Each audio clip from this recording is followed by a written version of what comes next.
آپ کا फ़ोन जरासीम की फैक्ट्री है, इसलिए इसे टॉयलेट में ले जाना बंद करें। हम इन्हें हर जगह ले जाते हैं, इन्हें बिस्तर पर और यहाँ तक कि बाथरूम में भी ले जाते हैं। और बहुत से लोगों के लिए इनका स्मार्टफोन पहली चीज़ है जो वो सुबह देखते हैं। दुनिया के 90% से ज़्यादा आबादी स्मार्टफोन्स के मालिक है या इस्तेमाल करती है, और बहुत से इसके बगैर अपनी ज़िंदगी मैनेज नहीं कर सकते। लेकिन फ़ोन के बारे में ज़्यादातर सेहत के खदशात आम तौर पर इस बात पर तवज्जो मरकूज़ करते हैं कि वो ड्राइविंग के दौरान किसी खलफशार का सबब बन सकते हैं, या रेडियो फ्रीक्वेंसी की नुमाइश के मुमकिन असरात, या फ़ोन की लत कितनी हो सकती है। लेकिन आपके फ़ोन से माइक्रोबायल इन्फेक्शन के खतरे की बात बहुत कम की जाती है, लेकिन इस इन्फेक्शन का होना एक हकीकत है। डूम स्क्रॉलिंग बंद करें। अपने फ़ोन या कंप्यूटर को देखने और बुरी या मनफी खबरें पढ़ने में बहुत ज़्यादा वक्त सर्व करने की सरगर्मी को डूम स्क्रॉलिंग कहा जाता है। 2009 के एक सर्वे से पता चला है कि यूके में ज़्यादातर लोग यानी तकरीबन 57% अपने फ़ोन को टॉयलेट में इस्तेमाल करते हैं। एक अलहदा मुताला भी पाया गया है कि 4 में से 3 अमरीकी यानी तकरीबन 74.5% बैतुल खला के दौरान अपने फ़ोन इस्तेमाल करते हैं।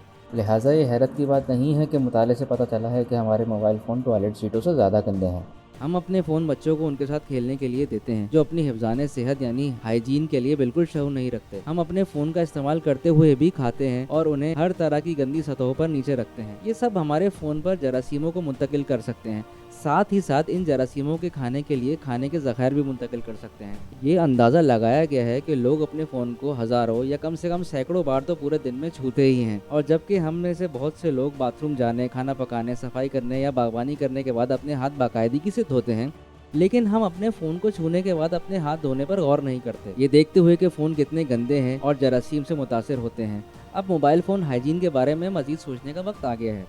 आपका फ़ोन जरासीम, बैक्टीरिया और वायरस के लिए एक मकनातीस है। हमारे हाथ हर वक्त बैक्टीरिया और वायरस उठाते हैं और उसको कैच करते रहते हैं, और इन्फेक्शन हासिल करने के रास्ते के तौर पर पहचाने जाते हैं।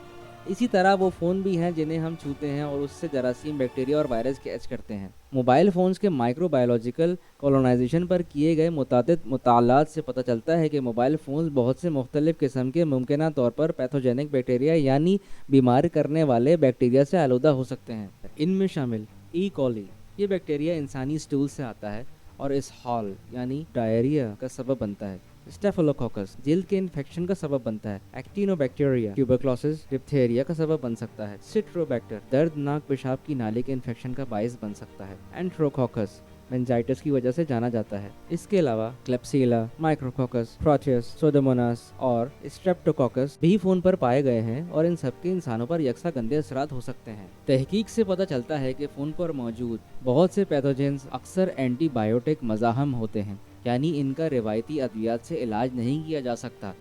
ये तशवीशनाक है क्योंकि ये बैक्टीरिया जिल्द, आंतों और सांस के इन्फेक्शन का सबब बन सकते हैं, जो जानलेवा साबित हो सकता है। तहकीक से ये भी पता चला है कि अगर आप अपने फ़ोन को एंटी बैक्टीरियल वाइप्स या अल्कोहल से साफ़ करते हैं, तब भी ये माइक्रो ऑर्गेनिजम्स के ज़रिए दोबारा आबाद हो सकते हैं, जिससे ये ज़ाहिर होता है कि फ़ोन्स पर सैनिटाइजेशन का अमल बाकायदगी से होना चाहिए। फ़ोन्स में प्लास्टिक होता है जो वायरस को महफूज और मुंतकिल कर सकता है, जिनमें से कुछ जैसे आम सर्दी के वायरस सख्त प्लास्टिक की सतहों पर 1 हफ्ते तक रह सकते हैं। दूसरे वायरस जैसे रोटा वायरस, जो कि मैदे का एक इंतहाई मुतादी बग है जो आम तौर पर बच्चों और छोटे बच्चों को मुतासिर करता है। इन्फ्लुएंजा और नोरो वायरस कई दिनों तक मुतादी शक्ल में बरकरार रह सकते हैं। दर हकीकत US centres for disease control and prevention के पास मोबाइल फ़ोन, इसके साथ साथ जो दरवाजे के हैंडल्स, कैश मशीनों और लिफ्ट के बटनों के साथ इन्फेक्शन के ज़खायर तस्वुर किए जाते हैं, उनकी सफाई और जरासीम कशी के लिए गाइडलाइंस हैं। खास तौर पर अस्पतालों और सेहत की देखभाल की तरबियात के साथ साथ स्कूलों में मुतादी जरासीमों के फैलाव में मोबाइल फ़ोन के किरदार के बारे में तशवीश का इजहार किया गया है।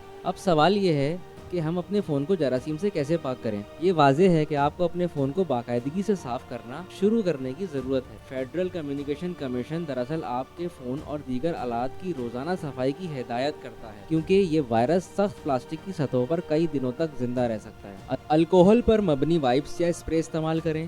फ़ोन केसिंग्स और टच स्क्रीनों को जरासीम से पाक करने के लिए इन वाइप्स या स्प्रे में कम से कम 70% अल्कोहल होना ज़रूरी है, और अगर मुमकिन हो तो इसे हर रोज़ करें। सैनिटाइज़र को बराह रास्त फ़ोन पर ना छिड़कें और कनेक्शन पॉइंट्स या फ़ोन के दीगर सुराखों से दूर रखें। ब्लीच या खुरचने वाले क्लीनर के इस्तेमाल से बिल्कुल परहेज़ करें, और मुकम्मल सफाई करने के बाद अपने हाथ अच्छी तरह धो लें। घर पर ना होने पर अपने फ़ोन को अपनी जेब या बैग में रखें, और अपने फ़ोन से मुसलसल मशवरा करने के बजाय अपने करने वाले काम की फहरिस्त देखने के लिए डिस्पोजेबल कागज़ का इस्तेमाल करें। साबुन और पानी से धोए हुए साफ हाथों से अपने फ़ोन को छुएं या अल्कोहल पर मबनी हैंड सैनिटाइज़र से जरासीम कशी करें। आपके फ़ोन को वायरस का ज़रिया बनने से बचने के लिए और भी चीज़ें हैं जो आप कर सकते हैं। अगर आपको कोई इन्फेक्शन है या पहले इसे साफ़ नहीं किया है तो अपने फ़ोन को दूसरों के साथ शेयर ना करें। अगर बच्चों को आपके फ़ोन के साथ खेलने की इजाज़त है तो जल्द अज जल्द इसे साफ़ करें और अपने फ़ोन के इस्तेमाल में ना होने पर इसे दूर रखने की आदत डालें। फिर अपने हाथ साफ़ करें या धोएं। जब आप अपना फ़ोन साफ़ कर रहे होते हैं तो आप कभी कभार अपने फ़ोन चार्जर को भी इसी तरह जरासीम से पाक करें। शुक्रिया।